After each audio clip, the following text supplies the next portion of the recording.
اب جو کچھ مجھے حضرت امام المہدی کے بارے میں کہنا ہے، دوبارہ اپنی بات دہرا رہا ہوں، یہ میرا ذاتی گمان ہے، اختلاف کیا جا سکتا ہے۔ میرا گمان یہ ہے کہ یہ اب جو مجدد آئیں گے وہ حضرت مہدی ہوں گے۔ پہلی بات تو یہ جان لیجئے کہ مہدی دو ہیں، ایک شیعوں کے مہدی، ایک سنیوں کے مہدی، ان میں بڑا فرق ہے۔ شیعہ حضرات مہدی کو مانتے ہیں، وہ ان کے 12ویں امام ہیں، ان کے عقیدے کے مطابق انہیں پیدا ہونے کے فوراً بعد اس اندیشے سے کہ انہیں قتل کر دیا جائے گا ایک غار میں چھپا دیا گیا تھا۔ تقریباً 1200 برس سے وہ اس غار کے اندر ہیں، وہ روپوش ہیں، چھپے ہوئے ہیں، اسی لیے انہیں امام غائب کہا جاتا ہے، اور اب ان کا انتظار ہو رہا ہے، اس لیے انہیں امام منتظر بھی کہا جاتا ہے۔ اس لیے شیعوں کے دارالعلوم جو ہوتے ہیں، دارالعلوم المنتظر، وہ اس لیے کہ ان کا انتظار کیا جا رہا ہے۔ تو یہ ہے، اب وہ ان کا خیال ہے کہ آخری دور میں، آخری زمانے میں وہ ظاہر ہو جائیں گے، غار سے نکل آئیں گے۔ دیکھیے، میں اس عقیدے کو اس بنا پر رد نہیں کرتا کہ یہ ناممکن ہے کہ کیسے کوئی شخص جو ہے 1200 برس تک کسی غار کے اندر زندہ رہ سکتا ہے، نہیں، میں سمجھتا ہوں ممکن ہے۔ 300 برس تک اصحاب کہف رہے کہ نہیں رہے؟ سوئے رہے۔ 300 ایئرس ہم مانتے ہیں۔ حضرت عیسیٰ اسی حیات عرضی کے ساتھ 2000 سال سے موجود ہیں آسمان پہ کہ نہیں ہے؟ آپ کو معلوم ہے حضرت عزیر 100 برس تک مرنے کے بعد دوبارہ زندہ کر دیے گئے۔ فَأَمَاتَهُ اللَّهُ مِئَةَ عَامٍ ثُمَّ بَعَثَهُ۔ تو ناممکنات میں سے کوئی سوال پیدا نہیں ہوتا۔ لیکن یہ کہ آیا کوئی امامت معصومہ کا تصور قرآن اور حدیث سے ہمیں ملتا ہے؟ پھر یہ کیا یہ موروثی امامت کہ حضرت علی کی نسل جو حضرت فاطمہ سے چلی ہے اسی میں یہ امامت ہوگی؟ اس کے لیے ہمارے پاس کوئی دلیل نہیں ہے، ہم اس کو تسلیم نہیں کرتے۔ ہم تو سمجھتے ہیں کہ معصومیت ختم ہو گئی محمد الرسول اللہ صلی اللہ علیہ وسلم پر، خاتم المعصومین ہے محمد الرسول اللہ۔ اب ان کے بعد تو اجتہاد ہے اور خلافت ہے، عام معاملات میں اجتہاد ہوگا، نظام خلافت کا ہوگا۔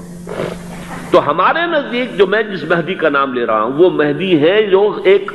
مجدد ہوں گے، جیسے کہ مجددین کے نام میں نے آپ کو گنوائے ہیں، مجدد الفسانی ہو، شاہ ولی اللہ ہو، سید احمد بریلوی ہو، شیخ الہند ہو، ایک ہوں گے انسان جو پیدا ہوں گے انسانوں کی طرح، عام طور پر اپنی عمر کو، پختگی کو پہنچیں گے، پھر وہ سامنے آئیں گے منظر پر، پھر وہ کام کریں گے، قیادت کریں گے، عرب میں ان کا ظہور ہوگا۔ دوسری بات یہ نوٹ کر لیجئے حضرت مہدی کے بارے میں، ہمارے ہاں احادیث کے جو مجموعے ہیں ان میں جو ٹاپ کے 2 مجموعے ہیں ان میں کہیں حضرت مہدی کا ذکر نہیں ہے،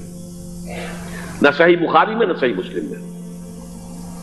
لیکن ہم اسے نظر انداز نہیں کر سکتے کہ صحائح ستہ کی بقیہ 4 کتابوں کے اندر موجود ہیں، لہذا نظر انداز نہیں کر سکتے،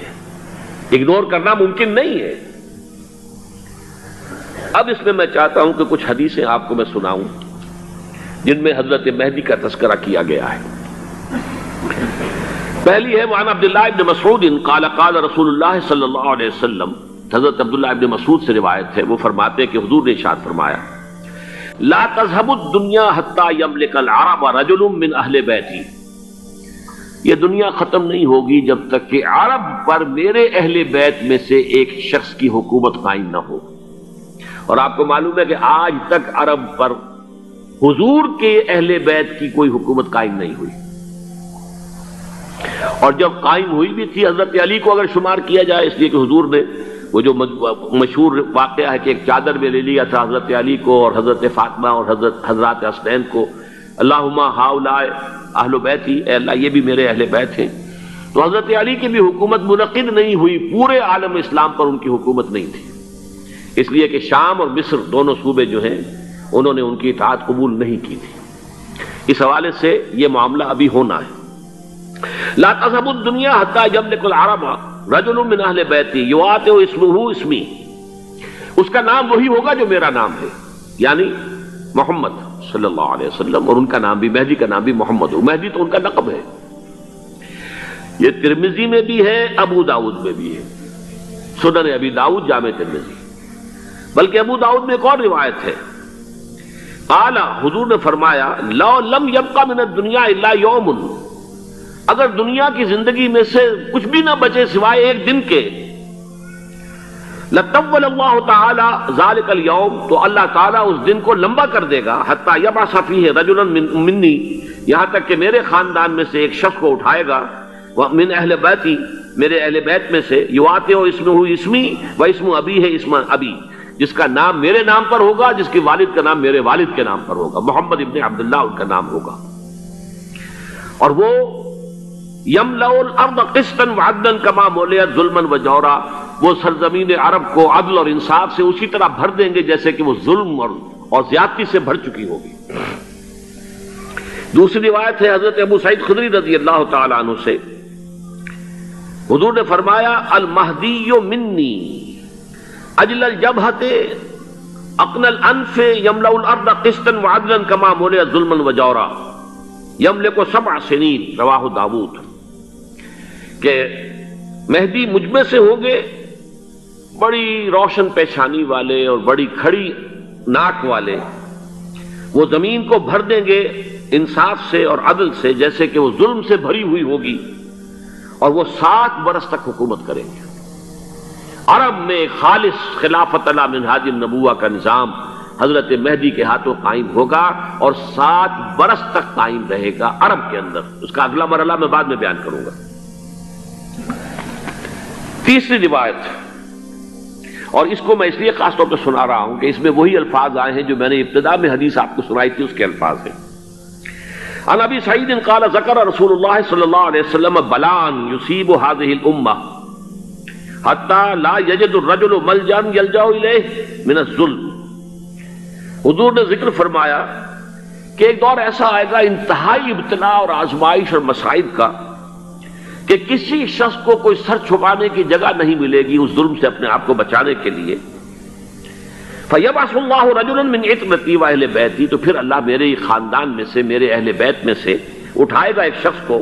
فَيَمْلَأُ بِهِ الْأَرْضَ قِسْطًا وَعَدْلًا، اور اس کے ذریعے سے اللہ تعالیٰ زمین کو عدل و قسط سے بھر دے گا۔ یرضى عنہ ساکن السماء، یہ وہی الفاظ آ گئے، اب اس سے پھر راضی ہو جائیں گے آسمانوں میں رہنے والے بھی، وساکن الارض، اور زمین میں رہنے والے بھی۔ لا تدع السماء من قطرها شيئا الا ثبته، آسمان اپنا ایک قطرہ بھی نہیں روکے گا مگر یہ کہ اس کو زمین کے اوپر نثار کر دے گا، بارش کی شکل میں گرا دے گا۔ ولا تدع الارض من نباتها شيئا الا اخرجته، اور زمین اپنی پیداوار میں سے کوئی شے نہیں چھپائے گی، نہیں روکے گی مگر اس کو ظاہر کر دے گی۔ چوتھی حدیث جو ہے وہ حضرت ام سلمہ سے رضی اللہ تعالی عنہ، قال سمعت رسول اللہ صلی اللہ علیہ وسلم یقول المہدی من عترتی من اولاد فاطمہ، رواہ ابو داؤد، یہ بھی سنن ابو داؤد کی روایت ہے۔ حضور نے فرمایا مہدی میرے خاندان سے، میرے اہل بیت سے ہوں گے، یعنی اولاد فاطمہ میں سے، اور تفسیر اس کی آتی ہے کہ حضرت حسن کی اولاد میں سے ہوں گے۔ پانچویں حدیث میں آپ کو سنا رہا ہوں، اور اس میں ایک عجیب مشابہت آپ کے سامنے آئے گی حضرت عمر بن عبدالعزیز کے ساتھ، یہ اول اور آخری کڑی کے درمیان مشابہت۔ ان علی رضی اللہ تعالی عنہ، یہ حدیث جو ہے مسند احمد ابن حنبل میں بھی ہے اور سنن ابن ماجہ میں بھی ہے۔ قال قال رسول اللہ صلی اللہ علیہ وسلم المہدی منا اہل البیت یصلح اللہ فی لیلۃ، مہدی ہم میں سے ہوں گے، ہمارے اہل بیت میں سے، اور اللہ ایک ہی رات میں ان کی اصلاح کر دے گا، یعنی وہ پہلے سے کوئی زیادہ روحانی یا دینی کوئی اس طرح کی شخصیت نہیں ہوں گے، لیکن ایک ہی رات میں اللہ تعالیٰ ان کی سیرت و کردار کے اندر انقلاب عظیم برپا کر دے گا۔ جیسے کہ میں نے عرض کیا تھا آپ سے کہ عمر بن عبدالعزیز کی زندگی میں انقلاب عظیم آیا ہے، خلافت کا بوجھ پڑتے ہی کہاں وہ خوش باش اور خوش لباس اور خوش خوراک،